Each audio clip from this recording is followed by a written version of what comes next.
On the Beat with Tony Maroney, and we have Chris Steffler, who is now an inductee of the Canadian Broadcasters Hall of Fame. He has the award here. He, just as we were interviewing you last year, you're about to win this. So we can't believe it came together for us. We were just so happy.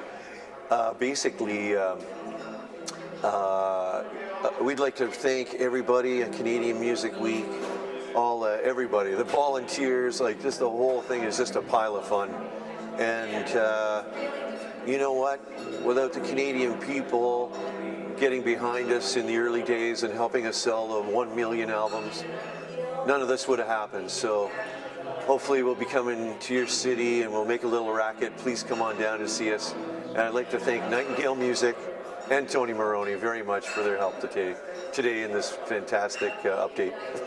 Well, okay, here we are, and it's the 2011 Canadian Music Week, and Chris has been walking around. We'll show you a few shots. You were hanging out with Sammy Hagar earlier. Yeah, having fun with Sammy Hagar. It was good. Now, what has Platinum Blonde been up to in the last year? In the last year? Well, we're still recuperating from our bandmate's death, Kenny McLean, and it kind of crimped our ability to move forward with some songwriting and also with some live performance. But, you know, we're moving ahead and having fun, and that's the main thing. We've had a few shows lately, and it's all just a blessing, you know, to be able to get out there again and make some music and have fun. What was one of the strangest concerts you did? I mean, you guys went through the States. Strangest? Yeah, like, tell us some of the early days. Like, I mean, there's a ton of stories, but... Yeah, you know, every time you pull into a town, you're not sure what's going to happen. And, you know, people are fun, and they're, you know, I would say probably Halifax, Nova Scotia. One time we were playing there, and I think we were only on our first album there. And long story short was when we came into town, we met some ladies there, and everything was going great. And this one lady took a shining to Mark, and then and she was a nurse in town or something.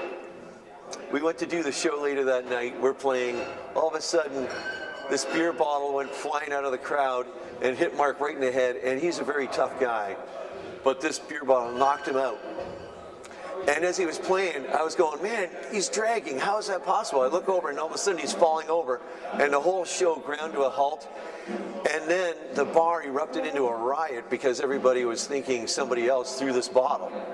So the security was pounding a couple of guys, and then each other was fighting. And then we found out later it was the boyfriend of this girl that Mark had innocently met earlier in the weekend. Wow. But Halifax, man, it's just a great town. It's pretty crazy. But Mark survived. The next day we played. He had a black eye. Wow. Now, you guys toured across Canada quite a bit. What about out west? What's the difference between the East Coast and the West Coast? You know, we found that from the East Coast to the West Coast to England to, you know, to even all through the States, music people and young people, you know, they're all the same, really. It's just like really? The same. Well, what about really? Quebec? You guys are huge in Quebec. I mean, I was hanging out with some celebrities there, and Kenny was bigger than... who's the guy from Cheer? Everybody wanted Kenny's autograph, and there's people like Brooke Shields looking over going, who is this guy? These Americans never saw him, and he was the most popular guy at the Mount St. Anne. We really have to thank, I would say, the team at CBS, because they're getting behind us when no one else would, and basically the video, you know, the whole video thing that came out in the early 80s, you know, late 70s, it just was really something that, you know, took your band and then made a miniature movie out of it. So if like for like a minute you're a movie star, if you were lucky and your video was good. And we were just lucky because, you know, we would just show up and try and do our best. Well, And your luckily it was because videos of won a lot of awards back then. Can you name some of the memorable directors?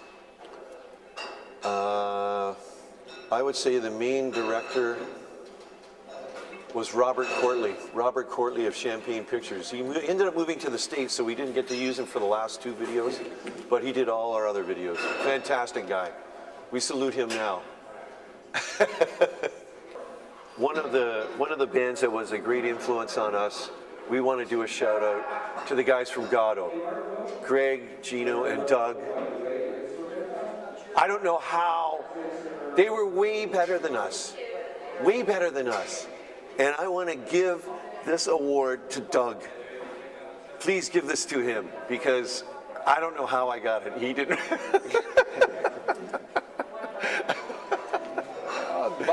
Doug's actually also playing with the Dylan band right now.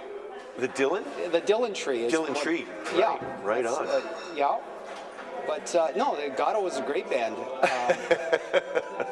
They just, yeah, it was great. They just couldn't get into the video age thing. They got caught up and stuff, but they were fantastic. They were a live band. They were great live and Yeah. never got into the video. Fantastic. They were fantastic. Oh my God. Oh, they've got food. They've got food coming in for people like you. And we were just talking about going to eat at the library here. Okay, you guys were in Detroit, and you had Alex Lifeson come in and backstage with you guys. He actually played on your Alien Shores album. You know, with Alex Lifeson is fantastic, and we were lucky that he would hang out with us for that recording. It had a lot to do with Eddie Offord, the producer we had, because he was the producer that did Yes, and I think Yes had a little something to do with Alex Lifeson's interest. They were playing in Detroit, and we were playing in Detroit, and then Alex came over to the dressing room, and when the interviewer came in, Alex pretended like he was part of Platinum Blonde Band, and we were just having a great time with him. He's a great guy. And those guys give to charitable causes and do all kinds of cool stuff. And it was just one more of the things that helped us get to where we are now is help from a friend like him. Thank you. We got to thank that guy. He's awesome. But yeah, that was a great thing. Okay, well let's go walk around the Canadian Music Week here and see Have some fun. Yeah. who Check we out some run guys. into. That's your report. It's all further away. No, the town I'm from. A shipbuilding town. There's big schooners there. Is that near Smooth Herman's Bar? You know Smooth. What's the name of that town that's near the shipyard? Oh, there's a couple actually. There's a couple of shipyards. There really is.